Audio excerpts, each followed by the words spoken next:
다음을 계산해 보도록 할게요. 나눗셈은 한 자리씩 비교를 해주는 거야. 먼저 4 안에 12가 들어가는지 확인을 해줘.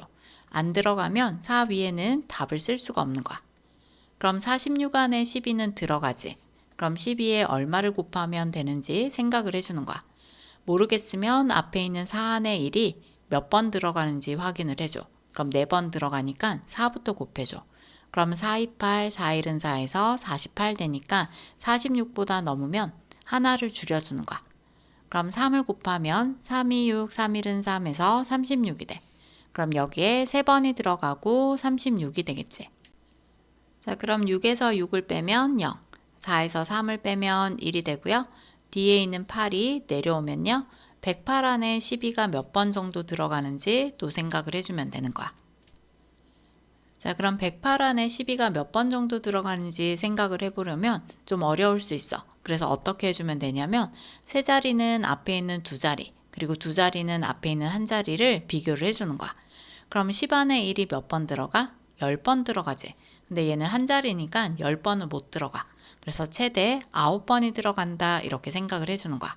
그럼 9, 2, 18 되고요. 9, 1은 9에서 더해주면 10이 되니까 108이 되는 거야. 그럼 9번 들어가고 108이 되니까 나머지는 0이 되는 거야. 나눗셈은 한 자리씩 비교를 해주는 거야. 먼저 9 안에 24 안 들어가지. 그럼 9 위에는 답을 쓸 수가 없고요. 그럼 93 안에 24 들어가. 그럼 24에 얼마를 곱하면 되는지 생각을 해주는 거야. 그럼 두 자리와 두 자리를 비교할 때는요. 앞에 있는 한 자리씩 비교를 해주면 돼. 그럼 9 안에 2가 몇 번 들어가? 4번이 들어가니까 4부터 곱해줘. 그럼 4, 46, 4, 2, 8에서 96이 돼. 그럼 93보다 크니까 하나 줄여줘야 돼. 그럼 3만큼 곱하면 3, 4, 12, 3, 2, 6 해서 72가 되지. 그럼 여기에 3번이 들어가고 72가 돼. 자, 그럼 3에서 2를 빼면 1이고요. 9에서 7 빼면 2. 뒤에 있는 6이 내려올 거야.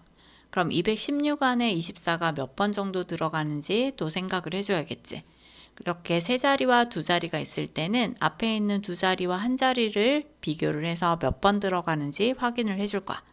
21 안에 2가 몇 번 들어가? 10번 정도 들어가니까 여기에 10번을 넣을 수는 없잖아. 그래서 최대 9를 써주는 거야.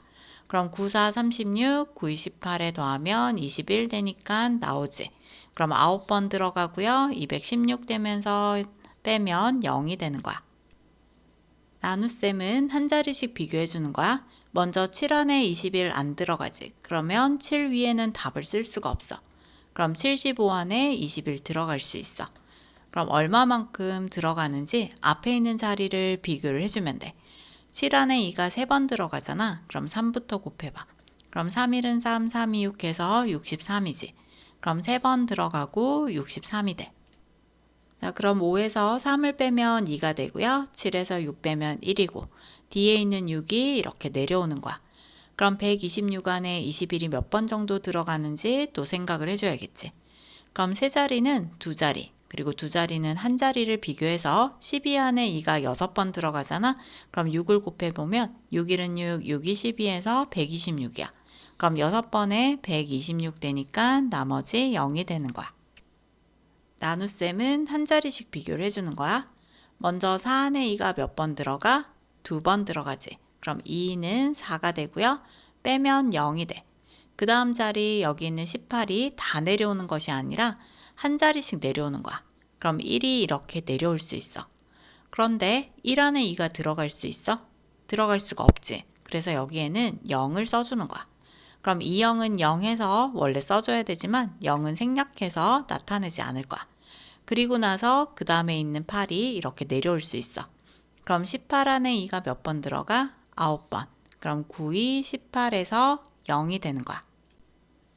나눗셈은 한 자리씩 비교를 해주는 거야. 먼저 7 안에 7이 한 번 들어가지. 그럼 7, 1은 7에서 빼면 0이 되고요. 그 다음 자리 하나만 이렇게 내려오는 거야. 그럼 3 안에 7이 들어가? 안 들어가. 그럼 여기에 0을 써준 다음에 원래 7, 0은 0 해서 써야 되는데 생략해 줄 거야. 그 다음 5가 내려올 수 있어. 그럼 35 안에 7은 5번 들어가니까 5, 7, 35에서 나머지 0이 되는 거야. 나눗셈은 한 자리씩 비교해 주는 거야. 먼저 6 안에 6이 한 번 들어가지. 그럼 16은 6하고 빼면 0이 되고요. 그 다음 자리 3이 하나만 내려와야 돼. 그러면 3 안에 6 들어가? 안 들어가잖아. 그럼 여기에 0을 써준 다음에 그 다음 뒤에 있는 0이 내려올 수 있는 거야. 그럼 30 안에 6이 5번 들어가니까 5, 6, 30 해서 0이 될 수 있어. 정사각형의 넓이에 대해서 알아보도록 할게요. 정사각형의 넓이라는 것은 정사각형 안에 있는 이 면적의 크기가 얼마나 되는지 구하는 거야. 이 면적의 크기를 구하려면 기준이 되는 넓이가 필요해. 그 기준이 되는 넓이를 단위 넓이라고 하고요. 이 단위 넓이는 한 변의 길이가 1cm인 정사각형이야. 자, 그럼 단위 넓이는 한 변의 길이가 1cm니까 1cm 곱하기 1cm는 1제곱cm가 단위 넓이의 크기가 되는 거고요.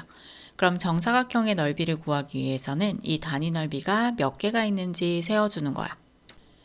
자, 그럼 그 개수를 세어보면 가로에 3개씩 3줄만큼 있으니까 3 곱하기 3에서 9가 단위 넓이가 되는 거야. 그럼 단위는 9제곱cm가 될 수 있어.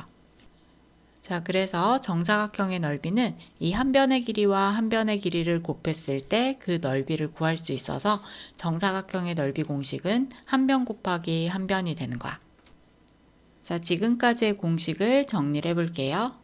정사각형의 둘레는요, 변의 길이를 구하는 거야. 그럼 한 변의 길이가 4번 있으니까 한 변 곱하기 4가 되는 거고요. 직사각형의 넓이는 직사각형 안에 있는 이 면적의 크기니까 가로 곱하기 세로를 해주면 되는 거예요. 자, 그럼 정사각형의 넓이도 마찬가지 이 면적의 크기를 구하는 거니까 한 변 곱하기 한 변을 했을 때 정사각형의 넓이를 구할 수 있어요.